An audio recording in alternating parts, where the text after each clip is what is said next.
안녕하세요. 마타조가 되기 위해 아마따를 시청하시는 분들, 정말 지혜롭고 현명한 결정을 하셨습니다. 4단원이 끝나가고 있으니까 힘내세요. 표시 광고 관련 행정처분에 대해서 공부해 보도록 하겠습니다. 법을 하나가 아니라 여러 개를 어길 경우도 생기죠. 이렇게 위반 행위가 둘 이상인 경우에는 그중 무거운 처분 기준에 따릅니다. 단, 둘 다 영업정지라면 무거운 처분의 영업정지 기간에 가벼운 처분의 영업정지 기간에 2분의 1을 더해서 처분할 수 있고 최대 기간은 12개월로 하고 있습니다. 구체적으로 표를 통해서 관련된 행정처분을 살펴보겠습니다. 여기 나오는 표는 세 가지 경우인데요. 화장품의 명칭, 영업자의 주소와 상호, 그리고 가격을 제외한 기재사항을 제대로 쓰지 않은 경우예요. 이런 화장품이라면 도대체 어떤 화장품인지 정체를 몰라요. 이름도 없고 만드니도 없는 그런 이상한 제품이잖아요. 화장품을 만들고 기재사항을 쓰는 건 마치 숙제와 같은 거예요. 숙제를 냈는데 아예 안 한 경우, 거짓말로 한 경우, 일부 안 한 경우, 어느 경우가 가장 혼이 날 것 같으세요? 바로 아예 안 한 경우입니다. 전부를 기재하지 않은 경우에 1차 위반, 2차 위반, 3차 위반이 3, 6, 12개월 해당 품목 판매 업무 정지입니다. 다음은 거짓말로 한 경우인데요. 해당 품목 판매 업무 정지 1, 3, 6, 12개월입니다. 일부를 기재하지 않은 경우는 1차 위반, 3차 위반, 4차 위반 각 경우가 15일, 1, 3, 6개월입니다. 모두 해당 품목 판매 업무 정지입니다. 다시 말씀드릴게요. 어떤 위반 내용이냐면 화장품의 명칭, 영업자의 상호 및 주소 기재사항, 여기서 가격은 제외입니다. 이 내용들의 전부를 기재하지 않은 경우에 해당하는 행정처분입니다. 화장품 중에 특별한 화장품 있죠. 기능성 화장품, 천연 화장품, 유기농 화장품 같은 것들이요. 일반 화장품이면서 기능성, 천연, 유기농처럼 보이게 써놓거나 심지어는 의약품이라고 오해하게 하면 안 돼요. 그리고 사실이 어떻든 다른 제품을 깎아내리거나 비방한다고 의심이 되는 경우, 화장품의 표시 광고 준수사항을 위반한 경우, 그런 경우 해당 제품에 대해서 표시 위반이라면 해당 품목 판매 업무 정지 3, 6, 9개월, 광고 위반인 경우라면 해당 품목 판매 업무 정지 3, 6, 9개월입니다. 이건 지금 1차, 2차, 3차 위반 순서로 말씀드릴 거예요. 마치 369, 이 369 게임 같죠? 지금 이 항목들에 대해서는 해당 품목 판매 업무 정지 3개월, 6개월, 9개월입니다. 다음 항목은 꽤 많아요. 단어 중심으로 외워주세요. 외국이라는 단어가 많죠. 의사가 소비자에게 최상이라고 막 강조를 하는 거예요. 왜냐하면 뭐 다른 제품은 뭐 저속하다, 혐오스럽다, 뭐 국제 멸종 위기종이 포함됐다 이런 식으로요. 이거 지금 여기 나와 있는 항목이 크긴 한데 다 외우실 수 있겠죠. 외국의 의사가 소비자에게 최고랑 최상이라고 제품을 소개하는 거예요. 다른 제품에 대해서는 멸종위기종이고 뭐 저속하고 혐오스럽다. 이 항목들이 포함된 것들이 지금 행정처분이 모두 같기 때문에 묶어서 써놓은 거예요. 굉장히 많기 때문에 표를 벗어나서 지금 한 페이지 전체를 할당해서 보여드리고 있고요.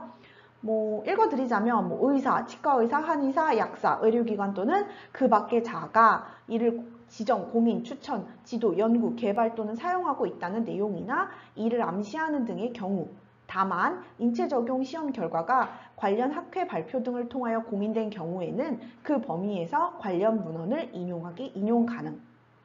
그리고 외국 제품을 국내 제품으로 또는 국내 제품을 외국 제품으로 잘못 인식할 우려가 있는 경우, 외국과의 기술 제휴를 하지 않고 외국과의 기술 제휴 등을 표현한 경우, 경쟁 상품과 비교하는 객관적으로 확인될 수 있는 사항만을 표시 광고해야 하는데 배타성을 띤 아예 최고 또는 최상 등의 절대적인 표현의 표시 광고의 경우, 소비자가 잘못 인식할 우려가 있거나 소비자를 속이거나 소비자가 속을 우려가 있는 표시 광고의 경우, 화장품의 범위를 벗어나는 표시 광고를 하는 경우, 저속하거나 혐오감을 주는 표현, 도안, 사진 등을 이용하는 표시 광고의 경우, 국제적 멸종 위기종의 가공품이 함유된 화장품임을 표현하거나 암시하는 표시 광고의 경우, 이런 경우 단어 중심으로 외우자고 했죠. 이런 경우는 행정처분이 표시 위반인 경우에는 해당 품목 판매 업무 정지 2, 4, 6, 12개월, 광고 위반인 경우에는 해당 품목 광고 업무 정지 2, 4, 6, 12개월입니다. 이렇게 묶어서 기억을 해주세요. 또 다른 행정처분에 대해서 알아볼까요? 실증자료 제출 명령을 어겨서 표시 광고 행위 중지 명령을 받았으나 이를 위반하여 표시 광고한 경우 실증자료 제출 명령 뭐였죠? 바로 앞 강의에서 살펴보았듯이 광고하는 내용이나 기재하는 내용에 대해서 증거 자료가 있어야 돼요. 실험 결과가 있어야 돼요. 근데 그거를 내라고 하는데 안 내는 거예요. 뭔가 좀 캥기는 게 있겠죠. 제대로 된 결과가 안 나왔는데 조작을 했다던가 실제로는 그 결과가 안 나왔다던가 그런 걸 했을 때 자료 제출을 못했어요. 그리고 표시 광고 행위를 당연히 하지 말라고 중지 명령을 받았겠죠. 근데도 계속 표시 광고를 하는 경우예요. 그런 경우라면 해당 품목 판매 업무 정지 3, 6, 12개월에 처해집니다. 여기서 계속 12개월로 마지막에 끝내는 경우가 많은데요. 이제 최대 행정처분 기한을 12개월로 일반적으로 잡고 있기 때문이에요. 기타 표시 광고 관련 사항도 있는데요. 내용이 간단하니까 간단하게 읽고 넘어가도록 하죠. 천연 화장품 및 유기농 화장품의 기준에 관한 규정에 부합하는 경우 천연 화장품 또는 유기농 화장품으로 인증된 로고 등을 표시하고 광고하는 게 가능합니다. 그리고 화장품 사용 시의 주의사항 및 알레르기 유발 성분 표시에 관한 규정에 따라 착향제 성분 중 알레르기 유발 물질 25종은 의무적으로 표시합니다. 이거는 전에도 한번 다룬 적이 있는 내용이죠. 그리고 영유아용 어린이용 제품, 어린이가 몇 살이라고요? 만 13세 이하.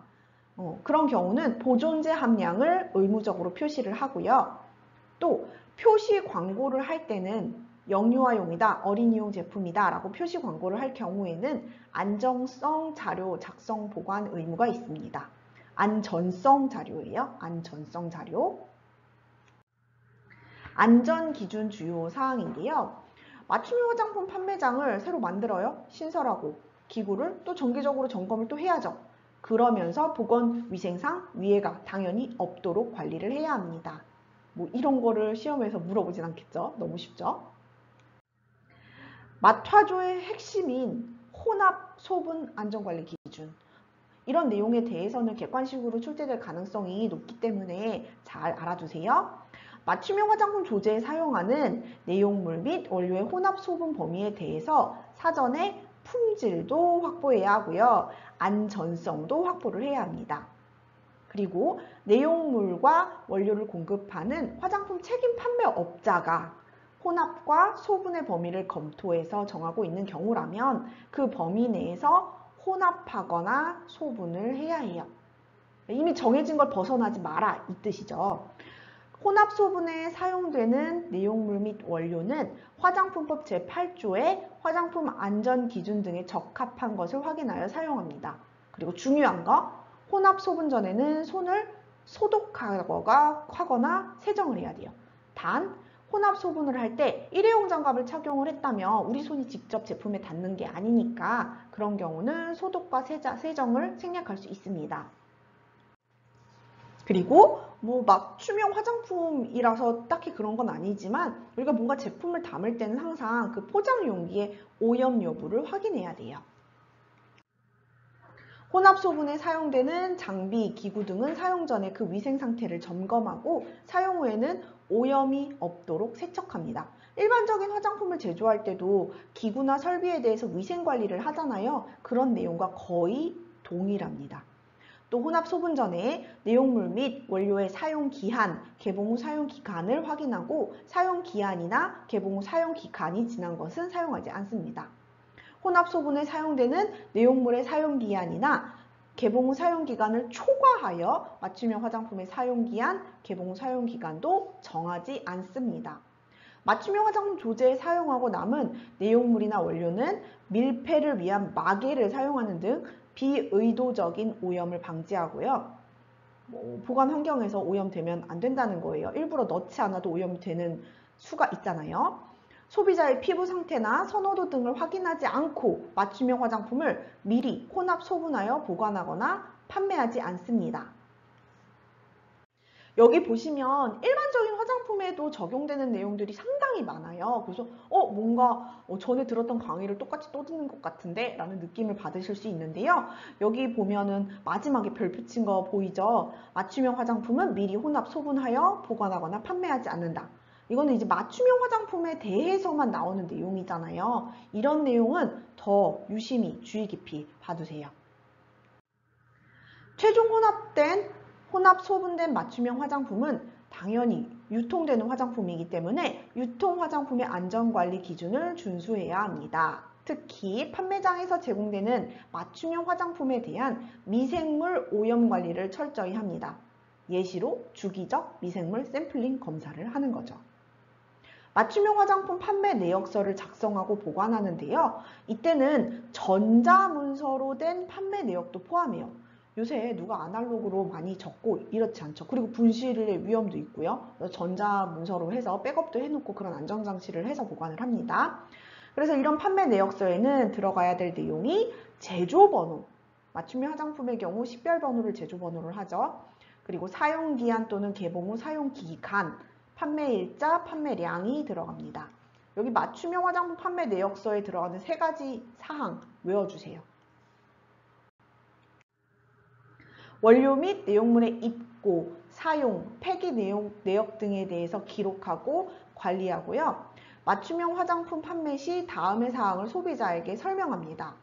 혼합 소분에 사용되는 내용물이 뭔지, 원료가 뭔지, 우리가 피부에 소비자가 바를 건데 어떤 게 들어갔는지, 나에게 혹시 알러지 성분이 들어있는지, 내가 원하는 유효한 기능의 성분이 들어있는지 그런 걸 알아야 하잖아요.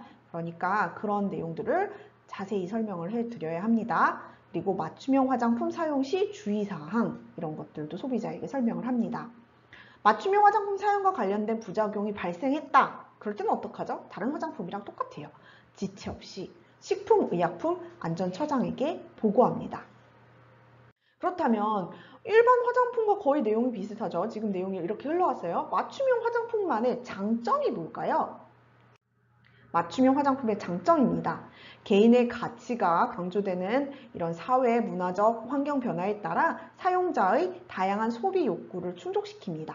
향이라던가 점성도란 거 이런 거 사람들 다 취향이 다르잖아요. 그런 걸 맞춤형 화장품을 통해서 만족시켜 줄 수 있는 거죠. 그리고 맞춤형 화장품 조제관리사라는 우리와 같은 전문가의 조언을 통해서 사용자의 기호와 특성에 맞는 화장품의 원료를 선택할 수 있습니다. 피부에 적합한 화장품을 사용하니까 당연히 소비자 입장에서는 기존의 화장품보다는 심리적 만족감이 더 클 거예요. 개인별 피부의 특성이나 색, 향 등의 취향에 따라 제조, 수입한 화장품을 혼합하고 소분해서도 판매할 수 있습니다. 장점만 있냐고요? 당연히 맞춤형 화장품도 단점이 있습니다. 그 단점은 뭘까요? 단점은 이겁니다. 어떤 제품을 가져갔는데 사용 후기나 어떤 평가를 받았는지 확인하기가 어려워요. 왜냐하면 기존의 화장품처럼 많이 대량으로 판매해서 나가고 온라인에서 후기가 막 올라오는 게 아니기 때문에 이제 그 사람에게 맞는 특별한 화장품을 만들어 드린 거잖아요. 그러니까 그분이 우리에게 후기나 평가를 얘기해 주지 않는다면 어떤 화장품이었는지 내가 잘 만든 건지 그런 거에 대한 반응, 피드백을 받기가 조금 어렵죠.